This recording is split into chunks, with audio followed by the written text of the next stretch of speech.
হে তরুণ যুবকেরা, হে আমার বন্ধুরা, হে আমার মুরব্বিয়ানেরা, শুনে রেখে দিন বাবা, জেনে রেখে দিন বাবা। হে মুসলমান, একটুখানি লক্ষ্য করুন। আমার আল্লাহ আপনাকে আমাকে বেকার সৃষ্টি করেন না, আপনাকে আমাকে সৃষ্টি করেছেন কেবলমাত্র ইবাদত করার জন্য। আপনি ইবাদতটা করবেন, আল্লাহকে এক বলে মানবেন। কিন্তু কেউ যদি বলে আল্লাহ আছে কিনা সেটা নিয়ে তার ডাউট, হে তরুণ যুবকেরা, নাস্তিকেরা, আপনাকে বলতে পারে যে আল্লাহ আছে কিনা তার প্রমাণ দাও। তুমি আল্লাহ আল্লাহ করো, আল্লাহর নামের ইবাদতটা করো, আল্লাহর নামের জিকির করো, তেলাওয়াত করো, নামাজটা পড়ো, সালাতটা আদায় করো। আচ্ছা বলো তো দেখি আল্লাহ আছে কিনা? আপনি বলবেন নিশ্চয় আল্লাহ আছে। কথা ঠিক না বল? কি করে আছে? নাই আকাশ বাতাস চন্দ্র সূর্য গ্রহ উপগ্রহ সৌরজগৎ নবমণ্ডল ভূমণ্ডল, এই যা কিছু আছে সবকিছুর একজন মালিক আছে, স্রষ্টা আছে। এসব তো আর মানুষ সৃষ্টি করতে পারে না, এসব সৃষ্টি করেছেন আমার আল্লাহ। কিন্তু নাস্তিকও তো ছাড়নেওয়ালা নয়, সে বলবে বুঝে নিলাম এই সব কিছু আল্লাহ তৈরি করেছে, তার সবের একটা সৃষ্টিকর্তা আছে। বলো তো আল্লাহর সৃষ্টিকর্তা কে? বলতেই পারে নাস্তিক। নাস্তিক নাস্তিকের মতো প্রশ্ন করতে পারে। সবের স্রষ্টা আছে, সবের স্রষ্টা আছে, সৃষ্টিকর্তা আছে। আল্লাহর আগে কে সৃষ্টি করেছে? আল্লাহকে কে সৃষ্টি করেছে? এই প্রশ্ন যদি আপনাকে করে দেয়, আপনার কাছে কি কোনো উত্তর আছে ভাই? কোনো উত্তর আছে? কেউ উত্তর দিতে পারবেন? সবকিছুকে আল্লাহ তৈরি করেছে, আল্লাহকে কে তৈরি করেছে? বলতেই তো পারে। এই প্রশ্নটা তো তাসলিমা নাসরিন, তারপর আপনার সালমান রুশদি, তারপর এই যে আসাদ নূর, এরা তো এই প্রশ্নগুলো করে। হে তরুণ যুবকেরা, হে আমার বন্ধুরা, শুনে রেখে দিন বাবা, জেনে রেখে দেন হে মুসলমান, এটা খুব একটা জঘন্য প্রশ্ন। এই প্রশ্নটা আর কোনো মানে হয় না, এটা এমন কোন প্রশ্ন নয় হে তরুণ যুবকেরা। তবে হ্যাঁ, নাস্তিক যখন এরকম একটা প্রশ্ন করেছে, তার উত্তরটা সেই রকমই দিতে হবে বাবা। যেমন সে প্রশ্ন করেছে তেমন তার উত্তরটা দিতে হবে। হে তরুণ যুবকেরা, হে আমার মুরব্বিয়ানেরা, শুনে রেখে দিন বাবা, জেনে রেখে দিন বাবা। মনে করুন ভাইরা আমার তরুণ যুবকেরা, আমি আকাশে উড়ে গেলাম, 7 তবক আসমানটা আমি উড়ে উড়ে ঘুরে এলাম। আপনাকে সে বললাম জানো তো আমি আকাশে উড়ে গেলাম, আমি একজন সাধারণ মানুষ। নবী আকাশে গিয়েছিলেন, নবীর জন্য স্পেশাল। কিন্তু আমি আমার কথা বললাম, কিংবা আপনি আপনার কথা বললেন, এটা যেমন কেউ বিশ্বাস করবে না, তেমন ভাই আমার এটা যেমন একটা অবান্তর কথা, তেমন আল্লাহর সম্পর্কে প্রশ্ন করা, আল্লাহকে কে সৃষ্টি করেছেন, এটাও একটা অবান্তর কথা। এই প্রশ্ন করার মতো কোনো প্রশ্ন এটা নয়, এটা প্রশ্ন করাই চলে না। তবে যখন প্রশ্নটা আপনাকে করে দেবে, আপনাকেও তেমনই একটা উত্তর দিতে হবে। আপনি নাস্তিককে বলবেন, ভাই নাস্তিক ভাই, তোমার সঙ্গে আমার কোনো ঝগড়া নাই, তোমার সঙ্গে আমার কোনো ঝামেলা নাই, কোনো রকম অশান্তি নাই। আচ্ছা বলো তো দেখি নাস্তিক ভাই, তুমি তোমার প্রশ্নের আমি উত্তর দেব, তার আগে তুমি আমার একটা প্রশ্নের উত্তর দাও। কি প্রশ্নের উত্তর দেব? সেই সময় আপনি বলবেন, বলো তো ভাই নাস্তিক ভাই, তোমাকে 1 থেকে আমি গণনা করতে বললাম, তুমি গণনা চালিয়ে যাও, যখন থামতে বলবো তখন থামবে। নাস্তিক ভাই গণনা শুরু করলো, 1 2 3 4 5 6 7 8 9 10। নাস্তিক ভাইকে আপনি বললেন এবার থেমে যাও, নাস্তিক ভাই থেমে গেল। এবার আপনি বললেন, ভাই নাস্তিক ভাই, তোমাকে আমি যখন থামতে বললাম তখন তুমি থামলে, না বললে তুমি চালিয়ে যাবে গণনা, থামতে না বলা পর্যন্ত তুমি গণনা চালিয়ে যাবে। নাস্তিক ভাই আবার গণনা শুরু করবে। এমন সময় আপনি বলবেন, ভাই নাস্তিক ভাই, এবার তুমি ব্যাকে গণনা শুরু করে দাও, পেছন থেকে গণনা শুরু করে দাও, যখন আমি থামতে বলবো তখন থামবে, তার আগে তুমি থামবে না। নাস্তিক ভাই এবার গণনা শুরু করে দিল, 9 8 7 6 5 4 3 2 1। নাস্তিক ভাই থেমে গেল। আপনি বলবেন ভাই নাস্তিক আপনাকে তো থামতে বলি না, আপনি গণনা চালিয়ে যান। আপনি গণনা চালিয়ে যান, থামতে তো বলিনি, তখন থামতে বলেছিলাম থেমেছিলেন, এখন তো থামতে বলিনি, চালিয়ে যান। হে তরুণ যুবকেরা, নাস্তিক ভাই আবার গণনা শুরু করে দেবে। 10 9 8 7 6 5 4 3 2 1। আপনি বলবেন থামতে তো বলিনি, চালিয়ে যান। নাস্তিক ভাই রাগান্বিত হয়ে বলবে ভাই, এক হলো সংখ্যার প্রথম, একের আগে কোনো সংখ্যা নাই, যা আছে সব একের পরে। আপনি বলবেন আলহামদুলিল্লাহ।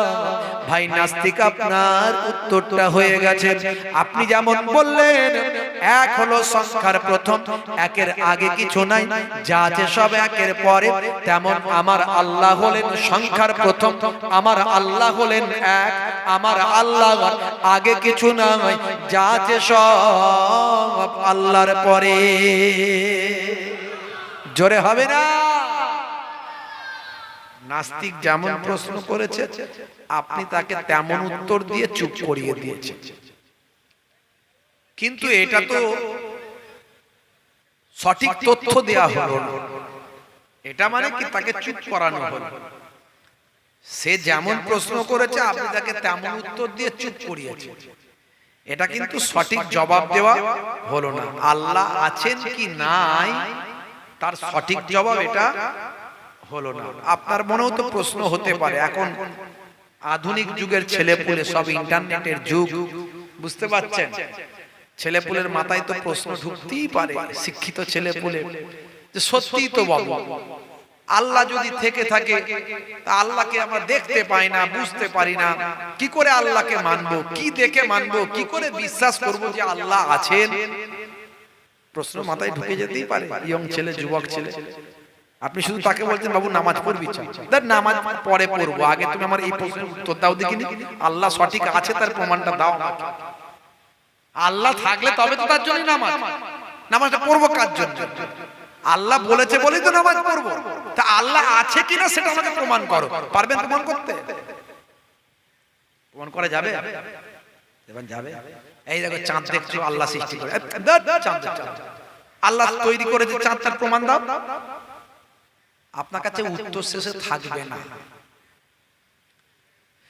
হে তরুণ যুবকেরা, হে আমার বন্ধুরা, শুনে রেখে দিন বাবা, জেনে রেখে দেন, এই প্রশ্নটাই মাথায় ঘুরপাক খেয়েছিল একজন বিশ্ববিখ্যাত মানুষ। একজন বিশ্ববিখ্যাত মানুষের মাথাতে এই প্রশ্নটা ঘুরপাক খেয়েছিল। হে তরুণ যুবকেরা, হে আমার মুরব্বিয়ানেরা, পশ্চিম বাংলায় যারা সিনেমা জগতে কাজ করে তাদের টলিউডের নায়ক নায়িকা বলা হয়। টলিউড একটু রিসার্চ করি তো, একটু বই পুস্তক পড়াশোনা করি, একটু খোঁজ খবর রাখি, ম্যাগাজিন, ইন্টারনেট, এসব তথ্য থেকে বলছি, নাহলে আমার এসব জানার ক্ষমতা নাই। টলিউড, বলিউড, হলিউড, এসব মুরব্বীরা বুঝতে পারবে না এগুলো কি রে বাবা, কি বলছে। হে তরুণ যুবকেরা, পশ্চিমবঙ্গে যারা সিনেমা জগতে কাজ করে তাদের বলা হয় টলিউডের নায়ক নায়িকা।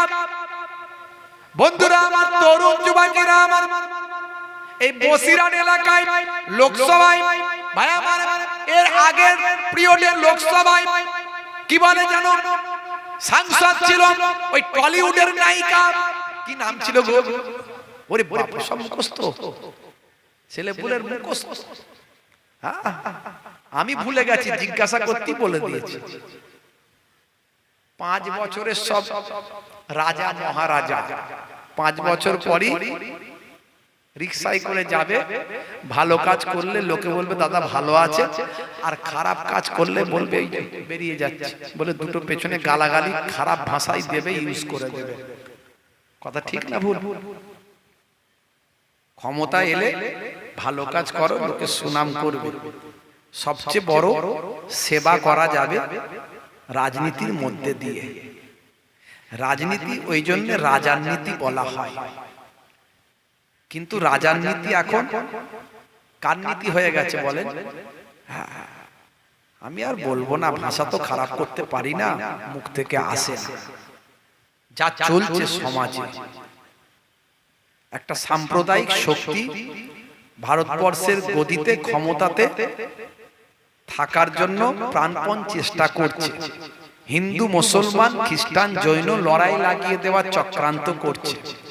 যে কোনো সময় যেখানে সেখানে দাঙ্গা লাগিয়ে দেওয়ার চেষ্টা করছে বা করবে। আমি সাবধান করছি, কোন রকম উস্কানিতে পা দেবেন না মুসলমান, কোন রকম উস্কানিতে পা দেবেন না। কোন রকম আপনার নবীকে নিয়ে, আল্লাহকে নিয়ে, কোরআন নিয়ে যদি কোনো অপমান কেউ করে থাকে, সঙ্গে সঙ্গে রাস্তায় নেমে হই হুল্লোড়, দাঙ্গা হাঙ্গামা, মারপিট, জ্বালিয়ে দেওয়া, পুড়িয়ে দেওয়া, এসব করবেন না। এগুলোও কিছু মানুষ করানোর চেষ্টা করবে, করে সমাজটাকে ধ্বংস করবে। আপনার ঘরের ছেলেগুলো জেল খেটে পচে মরে যাবে। করবেন না। কি করবেন তাহলে? হুজুর আমরা চুপ করে হাত গুটিয়ে বসে থাকবো না। আপনার আইনত ভাবে লড়াই করবেন, আইনের সাহায্য নেবেন, প্রশাসনকে জানাবেন, প্রশাসনিক ব্যবস্থা নেবেন, যেখানে যেখানে দরখাস্ত দেওয়ার দেবেন, কোর্ট করবেন, ঐক্যবদ্ধ থাকবেন, একত্রিত থাকবেন। তাহলে হুজুর আমাকে যদি কেউ মারে আমি ছেড়ে দেবো, চুপ করে বসে থাকবো না। এটা তো ইসলাম বলেনি। প্রতিরোধ করতে বলেছে। প্রতিরোধের তিনটে ভাষা শিখিয়েছে ইসলাম। কটা ভাষা? জোরে বলেন কটা? তিনটে সিস্টেম প্রতিরোধের আল্লাহর নবী শিখিয়ে দিয়েছেন কিভাবে প্রতিরোধ করবে। অন্যায়ের বিরুদ্ধে ক্ষমতা থাকলে হাত দিয়ে প্রতিরোধ করো, হাত দিয়ে, বেয়াদিহি হাতের দ্বারা প্রতিরোধ করবে। যদি অন্যায়ের বিরুদ্ধে রুখে দাঁড়াতে হয়, নিশ্চয়ই রুখে দাঁড়াতে হবে। সেটা ক্ষমতা যদি থাকে হাত দিয়ে প্রতিরোধ করবে। যদি হাত দিয়ে প্রতিরোধ করতে গেলে বিপদে পড়ো, অন্যায়ের বিরুদ্ধে প্রতিরোধ করছো কিন্তু হাত দিয়ে প্রতিরোধ করতে গেলে যদি বিপদে পড়ো, তাহলে জবান দিয়ে করবে। কি দিয়ে করবে? জবান দিয়ে প্রতিরোধ করবে, প্রতিবাদ করবে। জবান দিয়ে প্রতিবাদ করলেও যদি বিপদের আশঙ্কা থাকে, তখন কি করবে? নবী বলেছেন ঘৃণা করবে, অন্তর থেকে ঘৃণা করবে। ঘৃণা করে সেখান থেকে সরে চলে যাবে, ওই অন্যায় জায়গাটাই থাকবে না। ইসলাম বলেনি গুপগাপ না, ক্ষমতা থাকলেও মারপিট করো, ক্ষমতা না থাকলেও মারপিট করো, করে জীবন দিয়ে দাও। ইসলাম বলেনি লা তালকু বিআইদিকুম ইলা তাহলুকাত। আল্লাহ রাব্বুল আলামিন কোরআন মাজিদে বলছেন তোমরা তোমাদের জীবনকে ধ্বংসের দিকে এগিয়ে দিও না। জীবনটাকে ধ্বংস করার জন্য নয়, গঠনমূলক চিন্তা ভাবনা, সামগ্রিক চিন্তা ভাবনা, শিক্ষামূলক চিন্তা ভাবনা, তোমাকে সেই চিন্তা ভাবনার মধ্যে দিয়ে যেতে হবে। এই সাম্প্রদায়িক শক্তি যদি ক্ষমতায় আবার আসে, সংবিধান দেশের পাল্টে যেতে পারে। দেশের সংবিধান পাল্টে গেলে আপনার আমার ভোটাধিকার নষ্ট হতে পারে, ভোট দেওয়ার ক্ষমতার নাও থাকতে পারে। ভয়ঙ্কর পরিবেশ দেখছেন না? দেশের সর্বোচ্চ নেতাদের মুখের ভাষা, তারা একটা দেশের যেখানে 30 থেকে 40 কোটি মুসলমান বাস করে, সেই 30 থেকে 40 কোটি মুসলমানদের উদ্দেশ্যে যে ঘৃণা ভাষণগুলো দিচ্ছে, শুনলে মাথা খারাপ হয়ে যাবে। এরা দেশের এত বড় বড় লিডার, নেতা, কিন্তু তারা জানে না আজ যে নেতা কাল সে রিকশায় চেপে যাবে। ভালো কাজ করলে লোকে সম্মান করবে, খারাপ কাজ করলে লোকে পেছনে গালাগালি করবে। আজ যে বিরাট বড় মন্ত্রী কাল সে রাস্তার ধারে হেঁটে বেড়াবে, বাজার করতে যাবে। কথা ঠিক না ভুল? ক্ষমতা বেশি দিন থাকে না, তাই মনে রাখবেন একটা ভোটও যেন আপনার ভাগ না হয়ে যায়, নষ্ট না হয়ে যায়। ঠান্ডা মাথায় চিন্তা করে ভোটটা দেবেন। আমি কারো পক্ষে বিপক্ষে কথা বলছি না, কিন্তু কোন দলের হয়ে কথা বলছি না, কিন্তু দেশের সংবিধান যদি পাল্টে যায় আপনার আমার ভোটাধিকার আর থাকবে না, কোনোদিন আর ভোট দিতে পারবেন না। আপনি যে দেশের নাগরিক তার প্রমাণ আর থাকবে না। তাই আপনার ভোট যেন কোনোভাবেই ভাগ না হয়ে যায় সেটা মাথায় রাখবেন, আমি বলে দিলাম। বন্ধুরা আমার, তরুণ যুবকেরা আমার, আজকে দেশের বুকে যা চলছে, আজকে দলিত আদিবাসীরা আজকে লাঞ্ছিত, বঞ্চিত, সংখ্যালঘু মুসলমান তাদেরকে আজকে অপমান করা হচ্ছে, লাঞ্ছিত অপমানিত করা হচ্ছে। একই দোষে দোষী, একজনের জন্য একরকম বিচার, আরেকজনের জন্য আরেক রকম বিচার। খবর নিন না অন্যান্য রাজ্যে কি চলছে, খবর নিন ভিতরে ভিতরে। বন্ধুরা আমার, তাই আমাদেরকে খুব সচেতন হতে হবে, শিক্ষিত হতে হবে। বন্ধুরা আমার, আপনাকে আমাকে রাসূলের তরিকায় প্রতিরোধ করতে হবে, রাসূলের তরিকায় প্রতিবাদ করতে হবে, রাসূলের তরিকায় রুখে দাঁড়াতে হবে। ক্ষমতা থাকলে হাত দিয়ে পারবো না, জবান দিয়ে অথবা মন থেকে ঘৃণা করে সরে আসতে হবে। বলুন ইনশাআল্লাহ।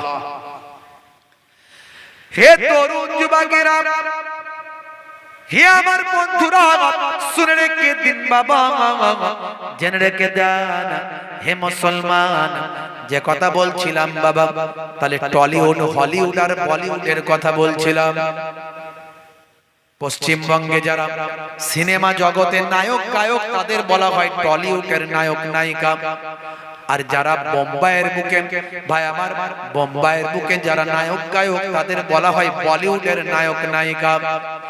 আর যারা ইংল্যান্ডের জমিনে, ইংল্যান্ডের জমিনের নায়ক নায়িকা তাদের বলা হয় হলিউডের নায়ক নায়িকা।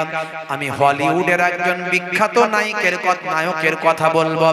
তার মনে এই প্রশ্নটা জেগেছিল, আল্লাহ যদি থাকে তাকে দেখতে কেন পাই না, তার অস্তিত্ব কোথায়? সবাই সবকিছুকে যদি আল্লাহ সৃষ্টি করে, আল্লাহকে কে সৃষ্টি করেছে? হলিউডের বিখ্যাত একজন নায়ক, তার নাম হলো mister Dew Davis. Internet search করে দেখুন, ইন্টারনেট সার্চ করে দেখুন মিস্টার ডিউ ডেভিসের কথা আমি বলবো। ডিউ ডেভিসের যে প্রশ্নটা ছিল সেই প্রশ্নটা আমি আপনাদের মাঝখানে বলবো। কেন বলছি আপনাদের সামনে এটা? তার কারণ হলো, আপনি আল্লাহ আছেন তার প্রমাণ কেমন করে পাবেন? নামাজ তো পরের কথা, রোজা তো পরের কথা, হজ তো পরের কথা, যাকাত তো পরের কথা। যদি আল্লাহ থাকেন তবে তো এসব। যদি আল্লাহ থাকেন প্রমাণ করতে না পারেন, আল্লাহ আছেন প্রমাণ করতে যদি না পারেন, তাহলে এসব কথা আপনার মানবে কে? একটা শিক্ষিত বুদ্ধিজীবী মানুষ যদি আপনাকে প্রশ্ন করেন, আপনি কেমন করে তাকে উত্তর দেবেন? হে তরুণ যুবকেরা, মিস্টার ডিউ ডেভিসের কথা বলছি। মিস্টার ডিউ ডেভিসের মনে, ভাই আমার, তার বন্ধুরা কেউ খ্রিস্টান, কেউ ইহুদি, কেউ নাসারা, বিভিন্ন ধর্মের মানুষ, তারা কিন্তু তাদের পক্ষ থেকে গড মানে, প্রভু মানে, স্রষ্টা মানে, সৃষ্টিকর্তা মানে। হে তরুণ যুবকেরা, কিন্তু মিস্টার ডিউ ডেভিস তিনি বলেন, আমি কোন প্রভুতে বিশ্বাস করতাম না, আমি হলাম একজন নাস্তিক, স্রষ্টা আছে বলে আমি কখনো মানতাম না। স্রষ্টা আছেন বলে আমি কিন্তু মানি না। আমার পিতা তিনি একজন হলিউডের অ্যাক্টর, আমার মা তিনি একজন বিখ্যাত মিউজিশিয়ান, হলিউডের মিউজিশিয়ান। সবাই কিন্তু আমাদের সেলিব্রিটি, কোটি কোটি টাকার মালিক, কারো কোনো পয়সার অভাব নাই। হে তরুণ যুবকেরা, হলিউডের সিস্টেম হলো যখন সেখানে কোনো অভিনেতা অভিনয় করে, বন্ধুরা আমার, তরুণ যুবকেরা আমার, তাদের যদি কোনো সন্তান থাকে, সন্তান যদি নাবালক হয়, বাচ্চা হয়, তখন সেই সন্তানের জন্য তার পিতামাতার পক্ষ থেকে পিএফ এর টাকা কেটে রাখার মতো একটা অ্যামাউন্ট কেটে রাখা হয়, যাতে করে তাদের সন্তানটার 18 বছর যখন বয়স হবে, ওই সন্তানটার অ্যাকাউন্টে টাকাটা ঢুকে যায়। এই 18 বছর যখন যুবক, হে তরুণ যুবক যখন হয়ে যায় বাবা, তার অ্যাকাউন্টে তখন লক্ষ লক্ষ কোটি কোটি ডলার তখন চলে আসে। এই লক্ষ লক্ষ কোটি কোটি ডলার যখন ছেলেটি পেয়ে যায়, মেয়েটি পেয়ে যায়, তখন তারা তাদের নিজেদের জীবনকে সঠিক পথে পরিচালনা করতে পারেনি। বিভিন্ন ভাবে তারা আমার পথভ্রষ্ট হয়ে যায়, অশ্লীল পথে তারা চলে যায়। আমি কিন্তু 6 বছর বয়স থেকে হলিউডের একজন শিশু শিল্পী, শিশু নায়ক হিসাবে, শিশু অভিনেতা হিসাবে কাজ করা শুরু করলাম।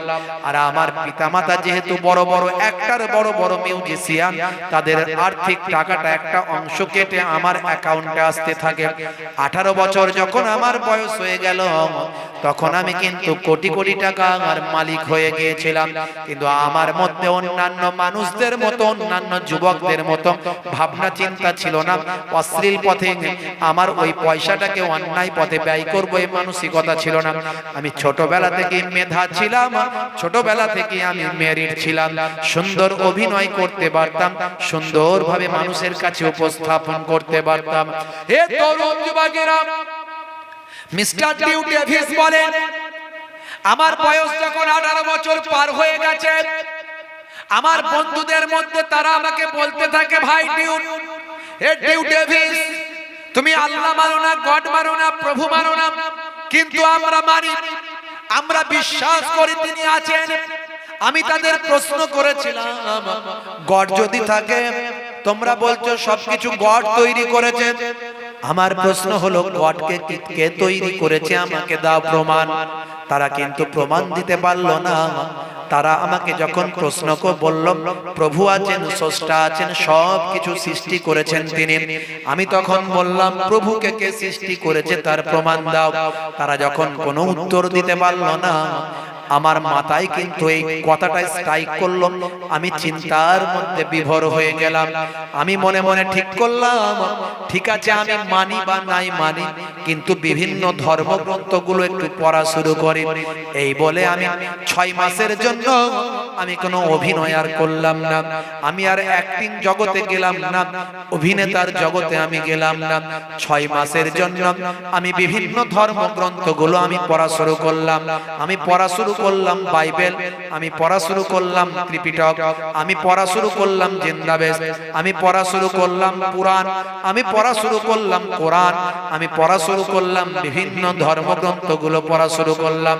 6 মাসের জন্য আমি আমার বাড়িতে ঢুকে গেলাম। হে তরুণ যুবকেরা, হে আমার বন্ধুরা, হে আমার মুরব্বিয়ানেরা, শুনে রেখে দিন বাবা। আমি সেই সময় চিন্তা করলাম, আমার 3টে প্রশ্ন, যদি 3টে প্রশ্নের উত্তর কোন ধর্ম দিয়ে দিতে পারে, আমি তার ধর্মই গ্রহণ করব, সেই ধর্মটাই গ্রহণ করব। যদি আমার 3টে প্রশ্নের উত্তর কেউ দিয়ে দিতে পারে, কোন ধর্মগ্রন্থ যদি দিয়ে দিতে পারে, কোন ধর্মীয় ব্যক্তি যদি দিয়ে দিতে পারে, আমি তার ধর্মটাই গ্রহণ করব। এই চিন্তা ভাবনা নিয়ে সমস্ত ধর্মগ্রন্থগুলো নিয়ে আমি বাড়ির মধ্যে ঢুকে গেলাম। 6 মাস আমি আর অন্য কোনো কাজ করলাম না। 6 মাস ধরে শুধু ধর্মশাস্ত্র নিয়ে রিসার্চ করলাম, গবেষণা করলাম। আমার প্রথম নাম্বার প্রশ্ন ছিল, 1 নাম্বার প্রশ্ন ছিল, যদি গড থেকে থাকেন, স্রষ্টা যদি থাকেন, প্রভু যদি থাকেন, নিশ্চয় তার পক্ষ থেকে একটা নির্দেশনা থাকবে, তার পক্ষ থেকে একটা পুস্তক থাকবে, তার পক্ষ থেকে একটা বই থাকবে। কেউ বলে প্রভুর পক্ষ থেকে এসেছে গীতা, কেউ বলে প্রভুর পক্ষ থেকে এসেছে বাইবেল, কেউ বলে প্রভুর পক্ষ থেকে এসেছে বেদ, কেউ বলে প্রভুর পক্ষ থেকে এসেছে ত্রিপিটক, কেউ বলে জিন্দাবেদ এসেছে, কেউ বলে কোরআন এসেছে, পুরাণ এসেছে। বিভিন্ন ধর্মগ্রন্থগুলো প্রভুর পক্ষ থেকে এসেছে। হে তরুণ যুবকেরা, মিস্টার ডিউ ডেভিসের 1 নাম্বার প্রশ্ন, প্রভুর পক্ষ থেকে নিশ্চয় একটা পুস্তক আসবে, বই আসবে। এটা হলো আমার পক্ষ থেকে প্রথম ভাবনা। যদি সত্যি প্রভু থাকেন বিশ্বের সবকিছুকে গাইডলাইন করার জন্য, সঠিক পথে পরিচালনা করার জন্য, নিশ্চয় একটা পুস্তক প্রভুর কাছ থেকে আসবে।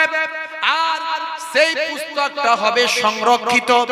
সংরক্ষিত মানে হলো শত শত বছর ধরে সেই পুস্তকটার মধ্যে কোনো সংশোধন সংযোজন করা হবে না। শত শত বছর ধরে সেই পুস্তকটা সংরক্ষিত অবস্থায় থাকবে, কোনো পরিবর্তনীয় হবে না।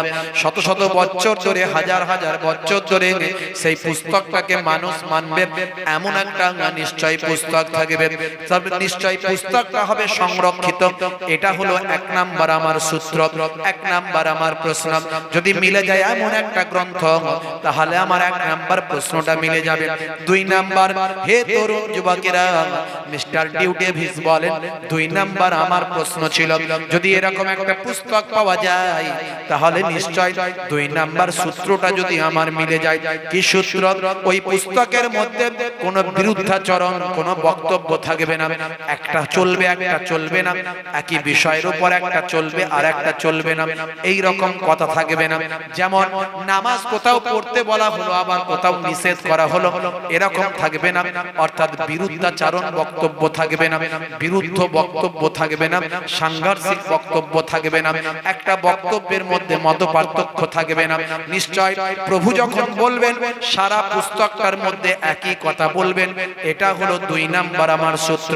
ভাই আমার, হে তরুণ যুবকেরা, আর 3 নাম্বার সূত্রটা যদি আমার মিলে যায়, সেটা যদি আমার মিলে যায়, কি সেটা না, যখন সেই পুস্তকটা পৃথিবীর জমিনে পাওয়া যাবে, যখন সেই পুস্তকটা পৃথিবীর জমিনে আসবে, যেহেতু প্রভুর পক্ষ থেকে এসেছে, পৃথিবীর মানুষ সেই পুস্তকটার ব্যাপারে, ভাই আমার, তথ্যের ব্যাপারে অবগত থাকবে না। এমন এমন তথ্য সেই পুস্তকের ভিতরে থাকবে যা তৎকালীন যুগের মানুষের জানা থাকবে না। কথা বোঝা গেল? 1 নাম্বার, প্রভু যদি থাকে, একটা তার পক্ষ থেকে বাণী আসবে, পুস্তক আসবে। আর সেই পুস্তকটা থেকে আমার 3টে প্রশ্ন। পুস্তকটা যদি সংরক্ষিত হয়, সংরক্ষিত মানে শত শত বছর, হাজার হাজার বছর ধরে মানুষ মেনে আসছে, সংরক্ষণ করা আছে, তাতে কোনো সংশোধন সংযোজন কেউ করেনি, কেউ প্লাস মাইনাস করেনি। 1 নাম্বার। 2 নাম্বার, সেই পুস্তকের বক্তব্যে কোনোটা কোনো বক্তব্য পক্ষে, আবার কোনো বক্তব্য তার বিপক্ষে, এরকম থাকবে না। সবটাই প্রভু যেটা বলবেন, সে প্রভুর বক্তব্য কখনো বিরুদ্ধাচরণ থাকবে না। যেটা বলা হবে সেটাই থাকবে। কোথাও বলা হবে মদ খাওয়া হারাম, আবার কোথাও সেই পুস্তকে বলা থাকবে মদ খাওয়া হালাল, এটা থাকবে না। হারাম হারাম, বোঝা গেল কথা? 3 নাম্বার, সেই পুস্তকটা, ভাইরা আমার, তরুণ যুবকেরা আমার, মুরব্বিয়ানেরা আমার, শুনে রেখে দেন, জেনে রেখে দেন, ওই পুস্তকটা কি বলবো ভাইরা আমার, ওই পুস্তকটার মধ্যে এমন কিছু বক্তব্য, যে বক্তব্যগুলো, তথ্যগুলো সেই জামানা তৎকালীন যুগের মানুষেরা জানে না। যেহেতু প্রভুর কাছ থেকে এসেছে, প্রভুই জানেন, পৃথিবীর মানুষের জানার কথা নয়। এমন বক্তব্য সেখানে আছে, তখনকার মানুষ সেটা জানে না। গবেষণা করছে সব পুস্তক নিয়ে, করতে করতে মিস্টার ডিউ ডেভিস কোরআন মাজিদ পড়া শুরু করে দিলেন। জোরে হবে না? আর জোরে হবে না? যদি আগুন লেগে ধ্বংস হয়ে যায়, ধ্বংস হয়ে যায় পৃথিবীর সব বইয়ের দোকান, তবু বিশ্ব থেকে হারাবে না পবিত্র কোরআন। জোরে হবে না? পেছন দিকের মানুষগুলো একটু জোরে হবে না? হে তরুণ যুবকেরা আমার আল্লাহ কোরআন মাজিদে বলেন যালিকাল কিতাব, আরবিতে যদি বলা হয় মানে এই হাযাল কিতাব, এটা হলো সেই কিতাব, লা শাক্কা ফি, এতে কোনো সন্দেহ নাই, যালিকাল কিতাব লা রাইবা ফি হুদাল লিল মুত্তাকিন, এটা হলো সেই কিতাব যাতে কোনো সন্দেহ না হয় মুত্তাকি বান্দারা এই কিতাব থেকে হেদায়েত প্রাপ্ত হবে। মুত্তাকি বান্দা বলতে কারা? যারা আল্লাহকে ভয় করে। হে তরুণ যুবকেরা আমার আল্লাহ বারবার বলেছেন ইয়া আইয়ুহাল্লাযীনা আমানুত্তাকুল্লাহ, হে বিশ্বাসী বান্দারা তোমরা আমি আল্লাহকে ভয় করো। আল্লাহকে যদি বান্দা বেশি বেশি ভয় করতে পারে তখনই বান্দা মুত্তাকি বান্দা হতে পারবে। আমরা আল্লাহকে বেশি ভয় করি না পুলিশকে বেশি ভয় করি? বলেন তো কাকে ভয় করি? মন থেকে অন্তর থেকে বলবেন ঠিক করে। ওই ওপরে হুজুরকে খুশি করার জন্য আল্লাহকে ভয় করি বলে দেবেন। হ্যাঁ, আর জোহরের আজান হচ্ছে আর ওদিকে পুলিশ এসেছে, পুলিশ এসে ডাক দিয়েছে আজানে যাবেন না পুলিশের কাছে যাবেন? নামাজ আমার অনেক আছে বাবা, আগে পুলিশ বাবু কি বলছে দেখি, বাবারে ধরে নিয়ে চলে গেলে বিপদ হয়ে যাবে। কথা ঠিক না ভুল? হ্যাঁ, এসডিও সাহেব চিঠি করেছে, চিঠি কাল সকাল 10টার সময় এসডিও অফিসে এসে দেখা করো। সিভিক পুলিশ চিঠিটা ঘরে দিয়ে চলে গেল। 10টার সময় সলিমউদ্দিন ভাইকে এসডিও অফিসে ডেকেছে। আপনি 10টায় 10:30টায় গিয়ে পৌঁছাবেন, 11টায় গিয়ে পৌঁছাবেন না কটায় যাবেন? সকাল 9টার আগে গিয়ে বসে থাকবেন। বাবা রাস্তায় জ্যামে যদি পড়ে যায়, লেট যদি হয়ে যায়, 10টার জায়গায় 10:30টা হয়ে গেলে আবার বিপদ বেড়ে যেতে পারে। কথা ঠিক না ভুল? তাহলে মুসলমান ভয় কাকে বেশি করি, আল্লাহকে না পুলিশকে? আল্লাহকে না নেতাকে? নেতাকে, চোরকে, ডাকাতকে। শেষে আল্লাহকে একটু না জান্নাত যদি না দেয়, সবাই বলছে হুজুররা এত ওয়াজ করছে, নামাজটা না পড়লে নয়, হলে হলো না হলে না হলো, চল না বাবা কোন রকমের 2 রাকাত পড়ি। জুম্মার দিনে বাঁশবাগানের ঝাড় থেকে ফ্রি ফায়ার খেলতে খেলতে মুসলমানের পল্টু ছুটে ছুটে, ভাই আমার ফ্রি ফায়ার বন্ধ করতে করতে ইমাম সাহেব যখন আল্লাহু আকবার বলেছে, ও খেঁচে মেরে দৌড়ে মসজিদে গিয়ে কোন রকমে পাশ কাটিয়ে সিজদাটা ঠক মেরে দিয়েছে। বুঝতে পারছেন? এই তো আল্লাহকে ভয় করি না। নামাজটা জুম্মার দিনেও পড়লে লোকে বলবে জুম্মার নামাজও পড়েনি। আরো ভালো করে জানে, হুজুররা বলে মনে হয় যে 3টে জুম্মা বাদ দিলে নাকি মুসলমানের খাতা থেকে বাদ। এই মশলা ভালো জেনে আছে, 2টো বাদ দিলেও 3 নম্বরটা মিস করবে না। যেখানেই থাকুক 2 রাকাত ছুটতেই হবে মাথা গিয়ে, না হলে নাম যদি কেটে যায়। বুঝতে পারছেন? মুসলমানের ছেলে শাহরুখ খানের ভক্ত, সলমান খানের ভক্ত, নায়ক গায়কের খেলোয়াড় প্লেয়ারের ভক্ত। হাই রে হাই, রাগ করবেন না ভাই। মুসলমান মাথা চুলে ছাঁট দেখলে বমি এসে যায়। কি চুলে ছাঁট? বলে হুজুর এটা রোলান্ডিনহোর ছাঁট দিয়েছি। সর্বনাশ! রোলান্ডিনহোর ছাঁট, ওটা ও কি মানায়, তোমাকে মানায় না। ওটা ও কি মানায়, তোমাকে মানায় না। তুমি চাইনিজদের স্টাইল করছো, কে আল্লাহ চাইনিজ করেছে, ওর স্টাইলটা ওকে মানায়। তোমাকে আল্লাহ মুসলমান ঘরে পাঠিয়েছে, তুমি মুসলমান ঘরের স্টাইলটা দাও, ওটা তোমাকে মানাবে। দুনিয়াতেও মানাবে, আখেরাতেও মানাবে। কথা ঠিক না ভুল? মুসলমানের ছেলে হাতে বালা, কানে দুল, প্যান্টের 3 জায়গায় ছেঁড়া, হাতে লাগিয়েছে কালো কার, পায়ে লাগিয়েছে কালো কার, মাথার চুলের ছাঁটটা সে চিমার মতো না রোলান্ডিনহোর মতো দিয়েছে। High high! মুসলমান আজকে নায়ক গায়কের ভক্ত হয়ে এদের চরিত্র কোন জায়গায় পৌঁছে গেছে। আল্লাহ আমাদের হেফাজত করেন। আমরা জানি না অন্যায় করছি বা করেছি, আমরা জানলাম কেন অন্যায় করব। মাঝে মাঝে জলসা এলে ওই খড়ি বাড়িতে একটু দাঁড়িয়ে চা খাই, বুঝতে পারছেন, চাটা ভালো করে তো একটু দাঁড়াই চা খাই। রাস্তায় মসজিদে ওখানে একটা ছোট মতো মসজিদ আছে, মাঝে মাঝে নামাজ পড়ি। কোন সময় যদি দেরি হয়ে যায়, হয়তো জামাত হয়ে গেছে, সময় দেরি হয়ে গেছে, গাড়িটায় বসে বসে একটু পশ্চিম দিকে মুখ করে আর একটু নামাজটা বসে বসে পড়ি। কোন কোন সময় এত ভিড়, হাই রে ছেলে মেয়ে সেখানে হই হই হচ্ছে, বুঝতে পারছেন। মুসলমানের ছেলে মেয়ে অশ্লীল ভাবে ঘোরাঘুরি করছে, এমন মানুষও সেখানে ঘোরাঘুরি করছে। ভাইরা আমার, তরুণ যুবকেরা আমার, বিয়ে শাদী হয়নি, বিয়ে শাদী হয়নি, যুবক যুবতীরা তারা হাত ধরে ঘুরে বেড়াচ্ছে। আপনার ঘরের ছেলে মেয়েটা পড়াশোনার নাম করে কোথায় যাচ্ছে আপনার কি খবর আছে? সেটা অবৈধ সম্পর্কের মধ্যে নিমজ্জিত আছে।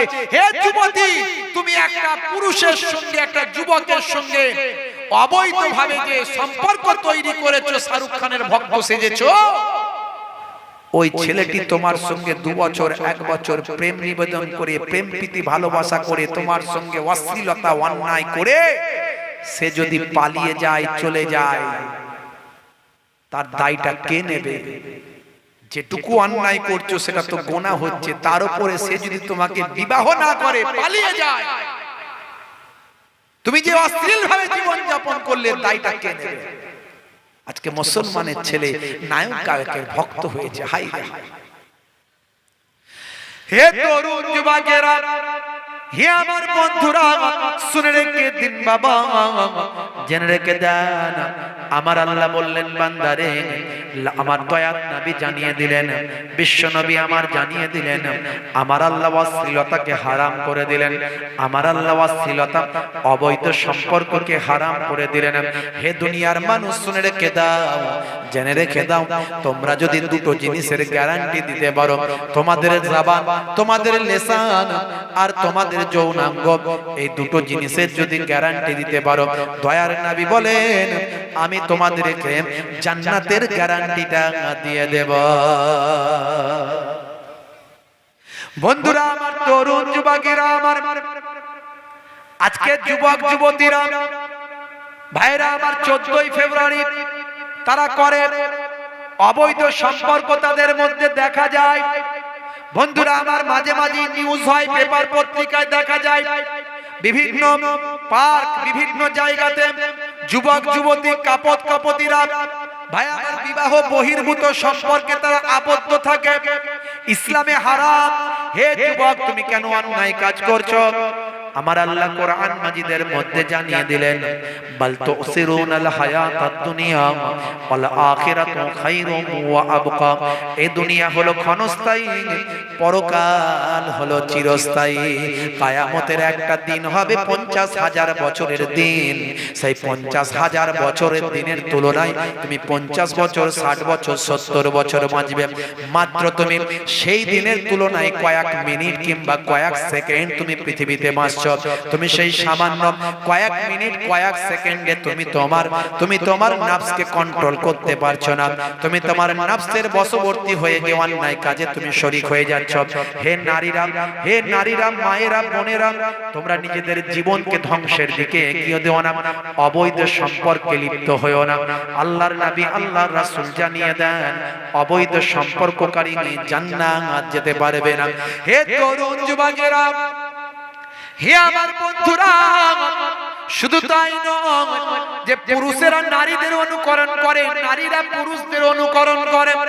আল্লাহর নবী, দয়ার নবী জানিয়ে দেন, লানা রাসূলুল্লাহ সাল্লাল্লাহু আলাইহি ওয়াসাল্লাম আর রাজুলু ইয়ালবাসু লিবসাতাল মারআতি ওয়াল মারআতা তালবাসু লিবসাতার রাজুল।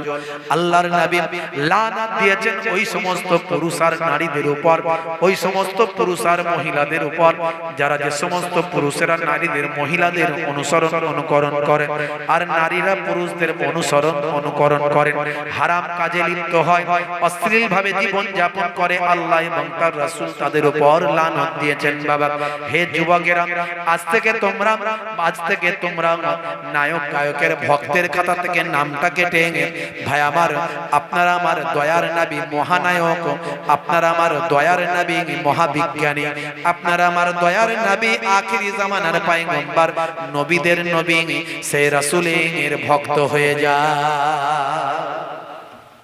রাসূলের ভক্ত হয়ে যাও। রাসূলের ভক্ত হয়ে গেলে জীবনটা ধন্য হয়ে যাবে। দয়ার নবী গো আমার ময়ার নবী গো, সব ছাড়িব কিন্তু তোমায় ছাড়তে পারি না। জোরে হবে না? জোরে হবে না? বন্ধুরা আমার, তরুণ যুবকেরা আমার, তাহলে পৃথিবী বিখ্যাত একজন অভিনেতার কথা বলছি আমি, নাম হলো মিস্টার ডিউ ডেভিস, যিনি 6 বছর বয়স থেকে অভিনেতা। ভালো করে মনে রাখবেন, হলিউডের তিনি। তাহলে প্রশ্ন ছিল 3টে। 1 নাম্বার প্রশ্ন করেছিল কি? 1 নাম্বার প্রশ্ন করেছিল আল্লাহ যদি সত্যি থাকেন তাহলে তার পক্ষ থেকে একটা বাণী আসবে আর বাণীটা হবে সংরক্ষিত। 2 নাম্বার প্রশ্ন ছিল সেই বাণীর মধ্যে কোনো বিরুদ্ধাচরণ কথাবার্তা থাকবে না, একটা বাক্যের সঙ্গে অন্য বাক্যের পার্থক্য থাকবে না, একটা বক্তব্যের সঙ্গে অন্য বক্তের কোনো লড়াই থাকবে না। এটা হলো 2 নাম্বার তার সূত্র ছিল, যদি মিলে যায়। 3 নাম্বার সূত্রটা তিনি দিয়েছিলেন যখন সেই বক্তব্য বা সেই বাণীটা যখন পৃথিবীর জমিনে আসবে, সেই জামানার মানুষটা, সেই জামানার মানুষ সেই তথ্য জানে না, এমন তথ্য সেই গ্রন্থের মধ্যে থাকবে। এই 3টে বক্তব্য তার ছিল। বন্ধুরা আমার, তরুণ যুবকেরা, মিস্টার ডিউ ডেভিস 6 মাস ধরে বিভিন্ন ধর্মশাস্ত্রগুলো গবেষণা করলেন। 6 মাস ধরে গবেষণা করে তিনি চিন্তা করলেন, হাই রে হাই, আমার এই বক্তব্যের সঙ্গে একটা কিতাব পুরোপুরি মিলে যায়। সেই কিতাবটার অন্য কিতাব নয়, সেটা হলো কোরআন মাজিদ। নাহানু নাযালনা যিকরা ওয়া ইন্না লাহু লাহাফিজুন। এই কোরআন মাজিদ আমি আল্লাহ নাজিল করেছি, আর এর হেফাজতের দায়িত্বটাও আমি আল্লাহ গ্রহণ করেছি। কোরআন মাজিদের হেফাজতের দায়িত্ব কে নিয়েছে? আল্লাহ নিয়েছে। যদি আগুন লেগে ধ্বংস হয়ে যায় পৃথিবীর সব বইয়ের দোকান, তবু বিশ্ব থেকে হারাবে না পবিত্র কোরআন। করবে কেমন করে কোরআন ধ্বংস? আগুনের তেজ। করবে কেমন করে কোরআন ধ্বংস? আগুনের তেজ। আছে বিশ্বে ভরা অগণিত কোরআনে হাফেজ।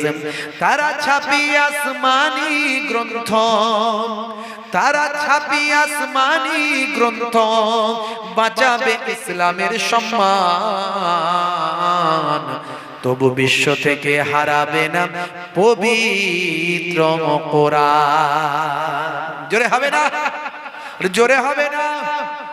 Due Davis, mister Dew Davis, বন্ধুরা আমার, তিনি চিন্তা করলেন 1450 বছর থেকে এই প্রভুর পক্ষ থেকে যে গ্রন্থটা এসেছে বলে বলা হয় আল কোরআন, এই কোরআনটা সত্যি সংরক্ষিত।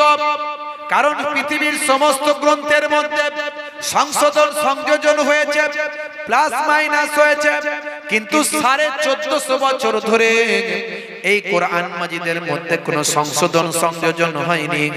1450 বছর ধরে এই কিতাবটা সংরক্ষিত অবস্থায় আছে।